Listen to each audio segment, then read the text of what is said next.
Hello, my name is David Eric Lopez. I'm with the Central Valley Suicide Prevention Lifeline, operated by Kingsview, and we serve the stakeholder counties of the Central Valley. And today what we wanted to talk about was introducing some of the signs associated with suicide and give you a little bit of information on what the next steps are, what someone you do or what you can do when you see or identify these signs. One of the first things to look at is just as we start talking about this would be just to understand that suicide is the 10th leading cause of death in America. It is the second leading cause of death for those under the age of 25. One of the things we want to consider is that any individual can display one or numerous signs of suicide. And once you become familiar with those, like we're going to have on the screen right now, things that you can actually look at and start to indicate that that's a sign.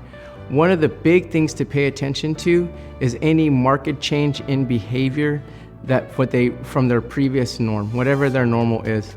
So for instance, if they're usually outgoing and they like to engage in a lot of different activities and all of a sudden they're more withdrawn, isolated, they don't seem to find any enjoyment in certain things, that could be a sign. Another thing is looking for means or maybe possibly making passive statements of not wanting to be here anymore.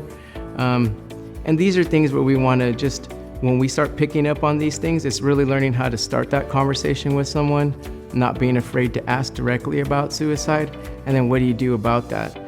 The Lifeline's always here for you. The number is 1-800-273-8255, and that's a resource available 24/7, and you can get further help with them.